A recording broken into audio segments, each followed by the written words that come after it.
নমস্কার বন্ধুরা, SSC MTS form fill up কারা কারা করছো বা কারা কারা করনি সেটা নিয়ে একটা ছোট্ট একটা পোস্ট করেছিলেন টেলিগ্রাম চ্যানেলে। তো সেখানে দেখছি 41% মতো প্রার্থী যারা রয়েছে তারা ফর্ম ফিল আপ করবে না। ঠিক আছে, তারা ইচ্ছুক নয়, হতে পারে যে ভ্যাকান্সি কম। হাবলদারের ক্ষেত্রে কেবলমাত্র শূন্যপদ প্রকাশিত হয়েছে অফিসিয়ালভাবে।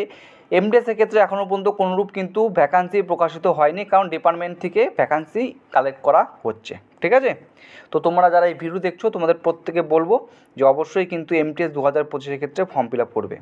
তো ফর্ম ফিল আপ যখন করবে তখন 27 নম্বর পয়েন্টটা একটু ভালো করে লক্ষ্য করবে। সেখানে স্পষ্টরূপে একটা কথা উল্লেখ করা হয়েছে যে filling of all boxes is mandatory. এখানে পোস্ট কোড দেওয়ার সময় প্রত্যেকটা বক্স তোমাদের কিন্তু ফিল আপ করা বাধ্যতামূলক। If you want to give limited preference then enter X in remaining box.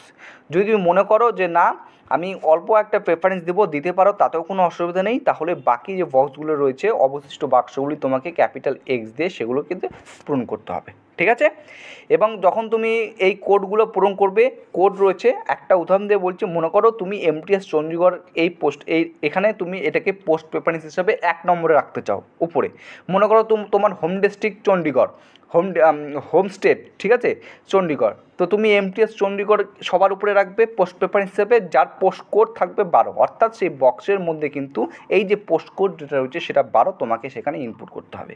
তারপর যদি মনে করো হরিয়ানার পোস্ট কোড কত রয়েছে 13। তারপর মনে করো হিমাচল প্রদেশ দিতে চাচ্ছ, তার পোস্ট কোড 14। এভাবে তোমাকে দিতে হবে। ঠিক আছে, 11 থেকে পোস্ট কোড শুরু হচ্ছে এবং যেটা শেষ হচ্ছে 72 নম্বর পর্যন্ত। আরেকটা যখন পোস্ট প্রেফারেন্স দিবে তো সেখানে আরেকটা জিনিস কিন্তু নোটিফিকেশনে উল্লেখ করা হয়েছে, preference of post come state UTCC extra by the candidates online application form will be treated as final, no change in the preference of post card any circumstances। মানে বলছে অনলাইন আবেদনপত্র প্রার্থীদের দ্বারা প্রদত্ত পোস্ট কার্ড স্টেট কেন্দ্রশাসিত অঞ্চল যেটা পছন্দ চূড়ান্ত বলে বিবেচিত হবে এটাই ফাইনাল। পরবর্তীতে কিন্তু কোনরূপ পরিবর্তন কোনো পরিস্থিতিতে কিন্তু এটা অনুমোদিত হবে না। ঠিক আছে, তো এটা মাস্ট একটু মাথায় রেখে পোস্ট কোড দেখে পোস্ট প্রেফারেন্সগুলো ফিল আপ করবে।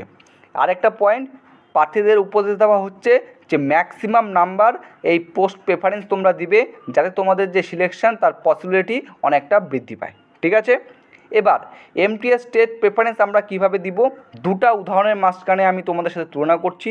প্লিজ দেখো, একটা প্রার্থীর নাম রাহুল রয়, হোম স্টেট ওয়েস্ট বেঙ্গল, তার ফাইনাল মার্কস গেছে 112। সে স্টেট প্রেফারেন্স হিসেবে যে কোডগুলো প্রকাশ করেছে তার মধ্যে এমটিএস ওয়েস্ট বেঙ্গল 1 নম্বরে, তারপরে havildar CGST Kolkata, havildar custom Kolkata, havildar CGST Gauhati, MTS Tripura, MTS Assam. এই হচ্ছে তাদের এই কাট অফটা গেছে, এটা ধরে নাও। এমটিএস ওয়েস্ট বেঙ্গলে কাট অফ গেছে 119। ঠিক আছে, তার ফাইনাল মার্কস রয়েছে 112। অর্থাৎ সে এটাকে কি করতে পারেনি, এই যে কাট অফ গেছে ক্রস করতে পারেনি, তো এই স্টেটের জন্য এলিজিবল নয়। হাবলদার সিজিএর ক্ষেত্রে 122 নয়, 124 নয়, 115 নয়, 110। এমটিএস ত্রিপুরার ক্ষেত্রে কাট অফ গিয়েছে 110 এবং তার ফাইনাল মার্কস রয়েছে 112। অর্থাৎ সে এমটিএস ত্রিপুরার যে কাট অফ সেটাকে ক্রস করতে পেরেছে, অর্থাৎ সে এমটিএস ত্রিপুরার জন্য এলিজিবল। ঠিক আছে, এমটিএস ত্রিপুরার জন্য সে শর্ট লিস্টেড।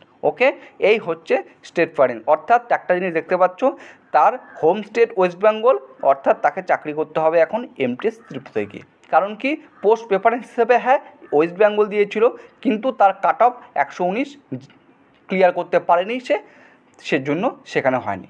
ঠিক আছে, অনেক সময় দেখা যায় যে 2-3টি একাধিক স্টেটের জন্য তুমি শর্টলিস্টেড হও, তো সেক্ষেত্রে যে স্টেটের প্রেফারেন্স তুমি সবার উপরে রেখেছো সেই স্টেটে তোমাকে শর্টলিস্টেড করা হবে বা সেই স্টেটের জন্য তুমি সিলেক্টেড। ওকে, বুঝতে পারলো। অনেক সময় এটা বলা হয়ে থাকে যে এই যে পোস্ট প্রেফারেন্স সেটা ভালো মতো না দেওয়ার কারণে, ভালো নম্বর থাকা সত্ত্বেও অনেক পরীক্ষার্থী নিজের রাজ্যে বা পার্শ্ববর্তী রাজ্যে না পেয়ে অনেকটা দূরে তার পোস্টিং হয়ে থাকে। সেটা আবার কেমন, উদাহরণ বলছি।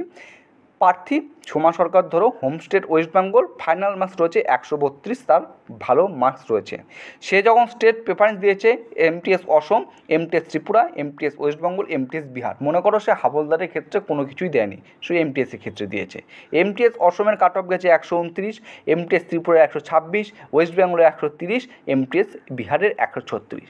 প্রেফারেন্স হিসেবে সবার উপরে রেখেছে এমটিএস অসম, 129 কাট অফ ক্লিয়ার করতে পেরেছে।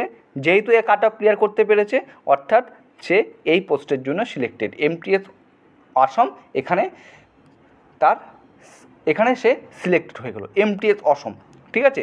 কিন্তু দেখো হোম স্টেট ওয়েস্ট বেঙ্গল ছিল, এমটিএস ওয়েস্ট বেঙ্গলের কাট অফ গেছে 130, অর্থাৎ সে 130 কাট অফ গেছে, ফাইনাল ম্যাচ রয়েছে 132। এমটিএস ওয়েস্ট বেঙ্গলের কাট অফ সে ক্লিয়ার করতে পেরেছে শুধুমাত্র পোস্ট প্রেফারেন্স দেওয়ার যে সময়। MTS Assam, MTS Tripura, MTS West বেঙ্গলকে সে 3 নম্বর রেখেছে, ও এমটিএস অসম একদম উপরে রেখেছে, তার জন্য কিন্তু সে এমটিএস অসমে সে নিযুক্ত হবে। ওকে, এর জন্য তোমাদের বলা হচ্ছে যখন পোস্ট প্রেফারেন্স দিবে অবশ্যই নিজে একটু বুঝবে যে আমি প্রথমত আমার হোম স্টেট দেবো, তারপরে আমার পার্শ্ববর্তী যে সমস্ত স্টেট রয়েছে সেগুলো দেবো। এর জন্য তোমাদের এখানে আমি একটা সাজেশন বানিয়েছি, এটা আমার পার্সোনাল, যদি তোমরা মনে করো তোমরা পরিবর্তন করতে পারো, ঠিক আছে। এখানে এমটিএস পোস্ট প্রেফারেন্স একটা সাজেশন হিসেবে দিচ্ছি। এমটিএস ওয়েস্ট বেঙ্গল তোমরা দিতে পারো, যার পোস্ট কোড রয়েছে 34। পোস্ট কোডগুলো একটু ভালো করে দেখে নেবে, ঠিক আছে। একটা ছোট ডায়েরি বা ছোট কাগজে সুন্দর করে লিখে রাখবে যে পোস্ট প্রেফারেন্স হিসেবে তুমি কোন কোন পোস্টগুলোর ক্ষেত্রে প্রেফারেন্স হিসেবে সবার উপরে রাখতে চাও, টপ 10 উপরে রাখতে চাও, ঠিক আছে। এইভাবে সাজিয়ে লিখবে, যখন ফর্ম ফিল আপ করবে তখন সেইভাবে তোমাকে সেগুলো ইনপুট করতে হবে বক্সের মধ্যে। এমটিএস ওয়েস্ট বেঙ্গল দিয়েছি, তারপর দিয়েছি havildar CGST Kolkata, havildar custom Kolkata, MTS Tripura, MTS Assam, havildar CGST Guwahati, MTS Odisha, havildar CGST Bhubaneswar, MTS Jharkhand, MTS Meghalaya. অর্থাৎ এখানে যে সমস্ত পোস্ট স্টেট প্রেফারেন্সগুলো দিয়েছি, স্টেট প্রেফারেন্সগুলো দিয়েছি, দেখতে পাচ্ছ ইস্টার্ন রিজিয়ন এবং নর্থ ইস্টার্ন রিজিয়ন রয়েছে। ভারতের পূর্বাঞ্চল এবং উত্তর পূর্বাঞ্চলে যে সমস্ত রাজ্যগুলি রয়েছে সেই সব রাজ্যগুলির মধ্যেই আমি নিযুক্ত হতে চলেছি। যদি সেই সমস্ত রাজ্যের যে কোনো একটি রাজ্যের কাট অফ আমি ক্লিয়ার করতে পারি, অবশ্যই সেখানে আমার নিযুক্ত হবে, সেখানে আমি পোস্টেড হব, ঠিক আছে। এটা হচ্ছে আমি আমার মধ্যে দিয়েছি। আমি ওই বিহার, তোমার যে কর্ণাটক, ওই তামিলনাড়ু, ওই তেলেঙ্গানা এদিকে দিইনি, আমি ইস্টার্ন রিজন এবং নর্থ ইস্টার্ন দিয়েছি। এখন তোমরা যদি মনে করো তোমাদের মতো করে সেখান থেকে পাল্টাতে পারো।